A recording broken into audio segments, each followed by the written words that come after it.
What started out as a memo addressed to the President of the United States from one of his close advisors may have become a major embarrassment to the United States. The cocaine memorandum was written by President Carter's special assistant on drug abuse, Dr. Peter Bourne. It is, or was, a secret document charging that our present policy with regard to cocaine entering the United States from Latin America was a, quote, complete failure, unquote. Well, that should come as no surprise to the police in most of our big cities. But what is shocking, and perhaps embarrassing to the United States government, is that the memo goes on to describe a link between cocaine and some of the people who sit in the highest councils of the government of Colombia. As you'll see in a moment, even Rosalind Carter got in the act as an emissary of the president in what may turn out to be this administration's biggest diplomatic blunder in Latin America. It is a fact that from ports and airstrips in Colombia comes 70% of the cocaine that enters this country. It's also a fact that in Colombia, exported cocaine brings in more money than exported coffee. But is it a fact, as the White House memo alleges, that high members of the Colombian government are involved? We'll get to that memo in a moment.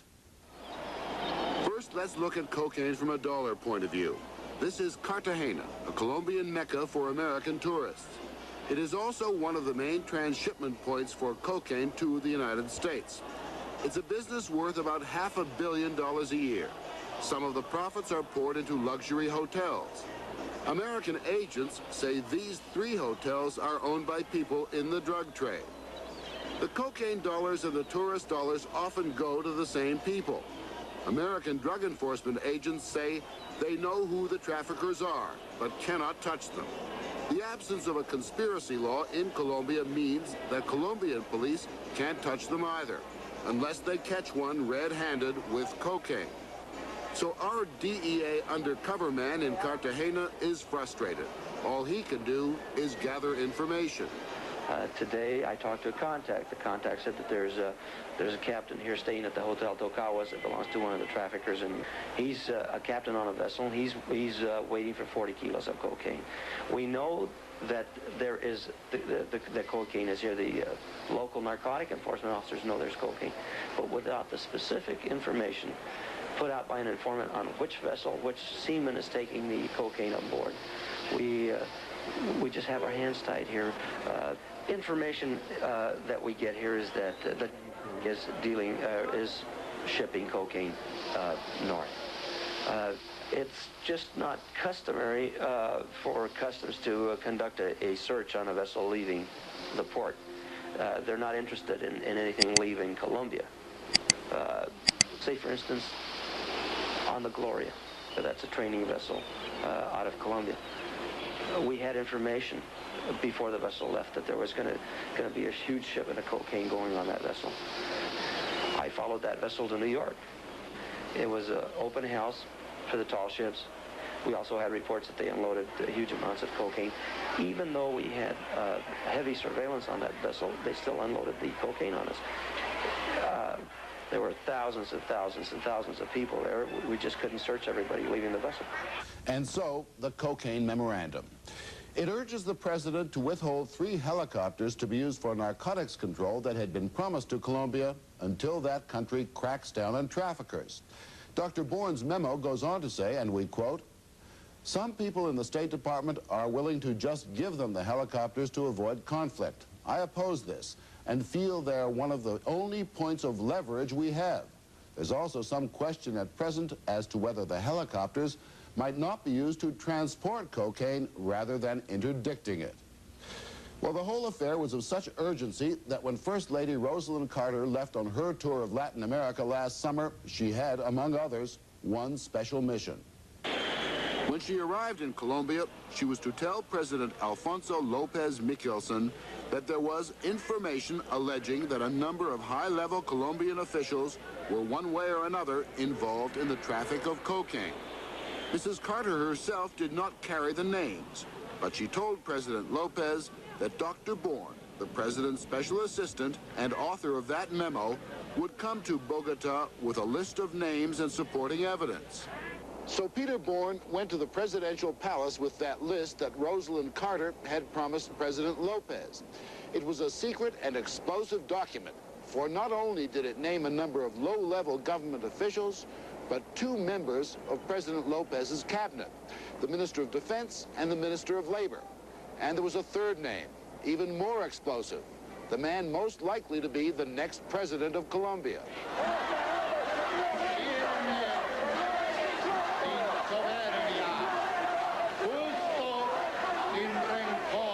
His name is Dr. Julio Cesar Turbay. Just 6 weeks ago, he was addressing this massive election rally in Bogota. It was, in effect, a primary in advance of the presidential election to be held this June. Winning this would make him a virtual shoo-in for the presidency. Dr. Turbay won the primary in a landslide. But in the memo sent to President Carter, Dr. Bourne stated that Turbay is known to be involved in cocaine traffic. And then later, in the list Dr. Bourne gave to President Lopez Michelson, Dr. Bourne stated that the cocaine network had a relationship with Dr. Turbay's nephew, Anibal Turbay. And the network had made a multi-million peso investment in Anibal Turbay, and as a result, is expected to be able to choose the heads of Colombian law enforcement agencies should Julio Cesar Turbay become president. President Lopez Michelson is not impressed. What they said about Senor Turbay was not about him, was about a nephew of him. Nephew that was living in the United States at the time. So please explain me how, if he was in the United States, he was not caught by the police if the charge was true. Besides, most of this charge had no basis whatever. They had acted superficially, taking into account gossip from all sorts of people that had no information, and the information they received, they never checked, as I can prove every time. And yet, the influence of the traffickers seems to be extremely insidious. It seems to, one way or another, reach into government, whether individuals know it or not. Is that correct? As I say, they have such a financial power that they bribe petty officers at all levels. When I mean levels, it's national or municipal or departmental. Police? Police and civil service. We've only got 5 agents working the entire country of Colombia.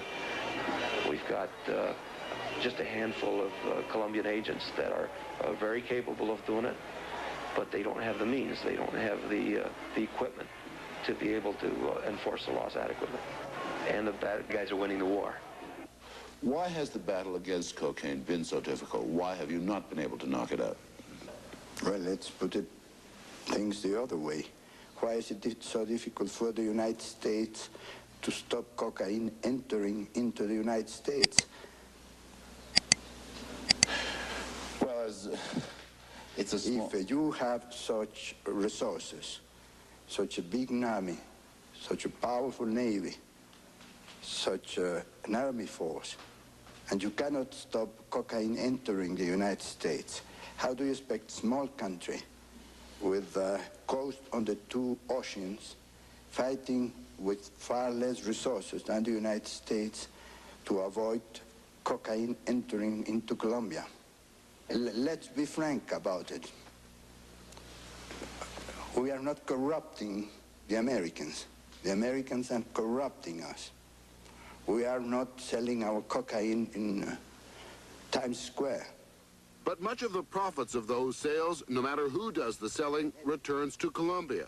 And it's no secret to Colombian newspapermen. All these financial institutions in Colombia know that this money is there.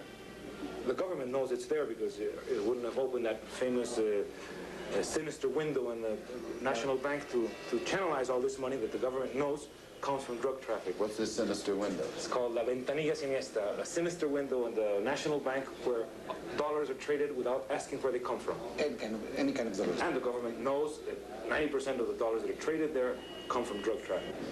Enrique Santos is the editor of Alternativa, a radical Colombian weekly. His father is the managing editor of El Tiempo, one of the most highly regarded newspapers in Latin America. Though father and son are poles apart politically, they both agree that the power of cocaine dollars can have a mighty hold over politicians in Colombia. So what about those allegations made by Peter Bourne against Oscar Montoya, the Minister of Labor, and General Abraham Verón, Minister of Defense, and against Dr. Turbay? What do the local newspapermen think of these American allegations? And in relation to Turbay's immediate family, a lot of things are alleged, but very difficult to prove. I'm almost convinced that him, personally, he's not involved because he's a very shrewd politician all his life, so he's not so dumb. Montoya was a surprise to us in Alternativa. We were the first publication to publish that name here. It came from a very good source.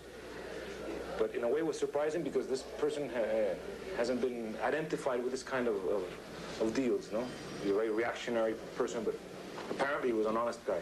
And the elder Santos dismisses the charges against General Verón, the Minister of War, as he calls him.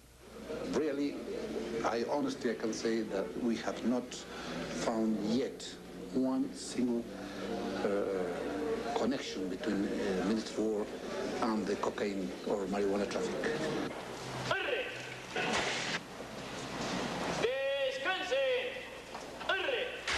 There are some comic opera elements in this story. There may well be high-level officials who are corrupt, but leave it to the Americans to sniff out the wrong ones. That's the feeling in the presidential palace, where it's felt that the whole affair represents old-fashioned American monkeying in Latin America. Inept, small-stick diplomacy, and lacking a certain elegance. Using President Carter's wife as a bearer of bad tidings was thought to be particularly bad form. Well, what does the author of the cocaine memorandum say to all this? President Carter's special assistant on drug abuse, Peter Bourne, may wish he'd never sent it. He certainly wishes we'd never gotten our hands on it. What was the source of your information? Where did you get the names from that you put on the list to President Lopez? Well, from a variety of sources, from some reliable and some not very reliable. Do you stand by that list and say Montoya, Verón, and Turbay are most likely involved in cocaine traffic? I don't know what list you have seen. As far as I'm concerned, from our standpoint, the conversations that we had with Lopez Mickelson are still, from our standpoint, confidential. Of course, the most serious allegation made, this most serious name named, was Dr. Turbay. The suggestion was that because Turbay's nephew was involved, those people involved in the trafficking of cocaine would have some kind of political hold over the future President Turbay, correct? Well, they may think that they would. I presume only President Turbay could answer that question. But we did not suggest this to President Lopez Mickelson. President Lopez was openly angered by the charges. The charge against the Minister of Defense, he said, was an American clerical error. Someone confused a low-level person in the Ministry of Defense with the Minister of Defense. And the charge against the Minister of Labor was also something similar. There was a private secretary or someone connected with the ministry that was involved in the traffic of coffee, black market coffee. And he had used the phone of the ministry when he was away. Black market coffee? Yes. And of course he was dismissed. But it's a completely different thing. To export coffee without license out of the country than to be involved in the traffic of drugs. And besides, it was not the minister. What you're suggesting is extremely sloppy work by the White House, by the Drug Enforcement Administration, by, heaven knows, the FBI, the CIA. Correct? I'm very sorry, but I have to admit it. Are you happy in your own mind? Is President Carter satisfied now in his mind? So the seeds of suspicion having been planted by you. Are you happy with President Lopez's explanation that these men are clean? Well, we have no information other than what we have passed on to him. If he is satisfied, then that is good enough for us. So what is the effect of Peter Bourne's cocaine memorandum? Dr. Bourne told us that when he wrote it, he was trying to get President Carter's attention, and he certainly seems to have achieved that. But there's another effect. It succeeded in angering the Colombians, who, corruption or no corruption, run one of the few democracies in Latin America. Our whole drug enforcement policy in Latin America is tainted with the attitude that somehow this country is the innocent victim of a bunch of wily and crooked South Americans who make $500 million a year out of cocaine. But it should be pointed out that we managed to stop less than 10% of the cocaine that enters the United States, and that once in this country, a bunch of wily and crooked North Americans turn it into a $1 billion a year industry.